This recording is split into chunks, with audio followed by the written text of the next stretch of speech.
Maraming tao ang nangangarap na umasenso sa buhay, ngunit kakaunti lamang ang tunay na nakakaabot sa kanilang mga pangarap. Bakit? Dahil hindi sapat ang pangarap lamang, kailangan itong sabayan ng tamang mindset, disiplina at pagkilos. Sa video na ito, pag-uusapan natin ang 8 mahahalagang bagay na dapat mong gawin kung gusto mong umasenso sa buhay. Ang mga ito ay hindi magic, kundi mga prinsipyong napatunayan na ng maraming taong matagumpay. Kung handa ka nang baguhin ang iyong buhay, simulan na natin. Ang pag-asenso ay hindi lamang tungkol sa pagkakaroon ng maraming pera o pagiging tanyag. Ang tunay na pag-asenso ay ang pagkakaroon ng mas magandang kalidad ng buhay, isang buhay na puno ng layunin, kasiyahan at personal na paglago. Ito ay nangangailangan ng tamang pag-uugali, dedikasyon at pagsusumikap. Hindi ito isang bagay na nakukuha ng biglaan, kundi isang proseso na kailangang pagdaanan ng may tiyaga at tamang pananaw. Marami ang naghahangad ng pagbabago sa kanilang buhay, ngunit hindi alam kung saan magsisimula.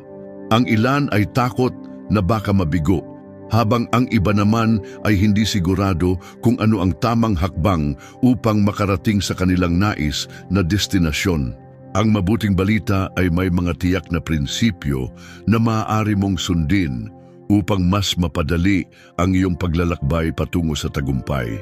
Isa sa mga pinakamalaking hadlang sa pag-asenso ay ang kakulangan sa disiplina at tamang mindset. Maraming tao ang mabilis sumuko sa harap ng pagsubok o kaya'y natutukso sa mga bagay na panandaliang saya lamang ang hatid. Ngunit kung gusto mong umasenso, kailangan mong pagtuunan ng pansin ang pangmatagalang resulta sa halip na panandali ang kasiyahan. Ang tagumpay ay bunga ng disiplina, tamang pagpapasya at patuloy na pagsisikap kahit mahirap.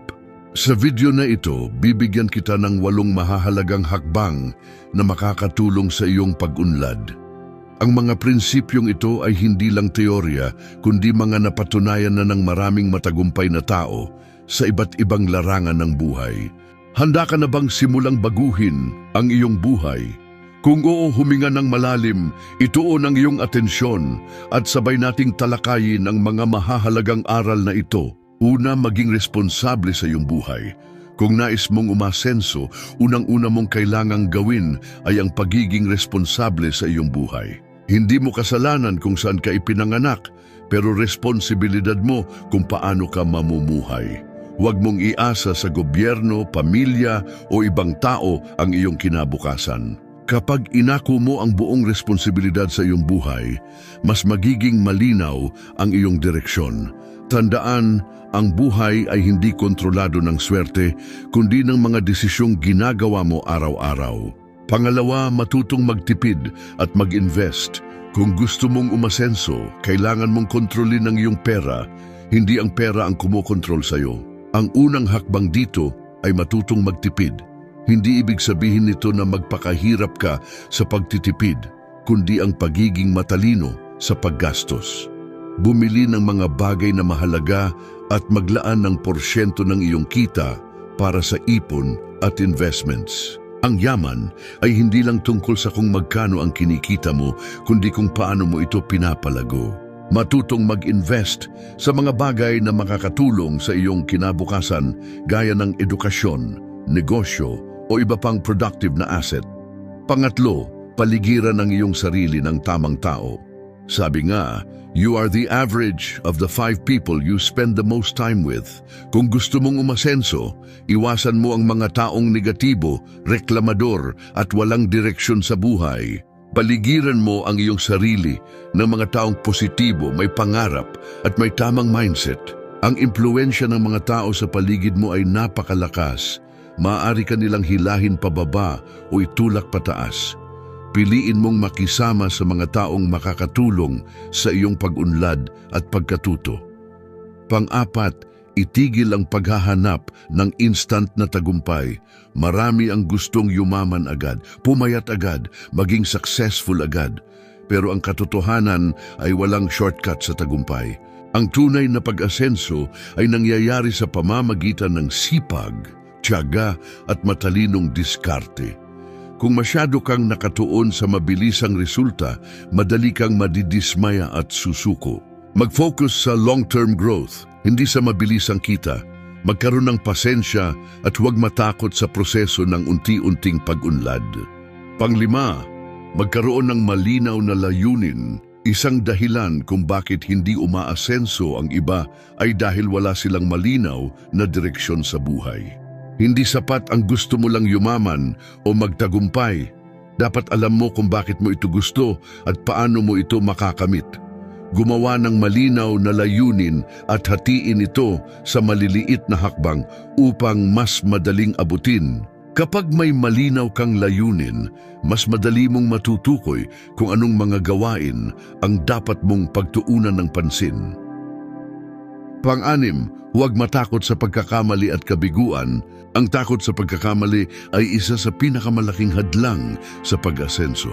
Maraming tao ang hindi sumusubok dahil natatakot silang mabigo o mapahiya. Ngunit ang kabiguan ay parte ng tagumpay. Walang matagumpay na tao ang hindi nakaranas ng pagkatalo. Ang mahalaga ay matuto ka mula sa iyong mga pagkakamali at gamitin ito bilang gabay sa iyong susunod na hakbang. Tandaan, ang tunay na matatalino ay hindi takot magkamali, kundi marunong matuto mula rito. Pampito, magkaroon ng disiplina at consistency. Ang talento at talino ay walang halaga kung wala kang disiplina. Ang tunay na pag-asenso ay nakasalalay sa iyong kakayahang gawin ang mga mahahalagang bagay kahit wala kang gana o kahit mahirap ito. Hindi mo kailangang maging motivated araw-araw, pero kailangan mong maging disiplinado. Ang consistency sa maliliit na mabuting gawain ang magdadala sa iyo sa tagumpay sa paglipas ng panahon. Ang taong may disiplina ay hindi umaasa sa inspirasyon. Ginagawa niya ang nararapat kahit anong mangyari. Huwag mong isipin na natapos na ang iyong pagkatuto pagkatapos ng eskwelahan. Ang mundo ay patuloy na nagbabago at ang mga taong hindi nag-a-update ng kanilang kaalaman ay maiiwanan. Magbasa ng mga libro, manood ng educational content, makinig sa mga eksperto, at laging humanap ng bagong kaalaman na makakatulong sa iyong pag-unlad. Ang utak mo ang isa sa pinakamahalagang puhunan mo sa buhay. Palaguin mo ito. Ang tagumpay ay hindi isang destinasyon, kundi isang walang katapusang paglalakbay. Hindi ito isang bagay na nakukuha ng biglaan, kundi bunga ng mga araw-araw na pagsusumikap at tamang desisyon.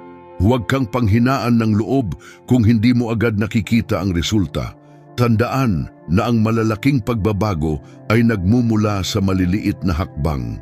Kung gusto mong umasenso, hindi sapat ang makinig lamang sa payo. Kailangan mo itong isabuhay. Walang saysay ang kaalaman kung hindi ito ginagamit sa tamang paraan. Magsimula ka ngayon, gumawa ka ng hakbang kahit maliit at ipagpatuloy ito araw-araw. Sa huli, ang pinakamahalagang aspeto ng tagumpay ay ang pagkakaroon ng tamang mindset. Kapag positibo kang nag-iisip, may pananampalataya sa sarili at hindi sumusuko sa harap ng pagsubok, mas malaki ang tsansa mong magtagumpay. Palaging tandaan na ang bawat pagkakamali ay isang aral na magpapalakas sa iyo. Salamat sa panunood. Sana ay may napulot kang mahalagang aral na maaari mong gamitin sa iyong buhay. Huwag kalimutang mag-like at subscribe. Pindutin mo rin ang notification bell para updated ka sa mga latest videos.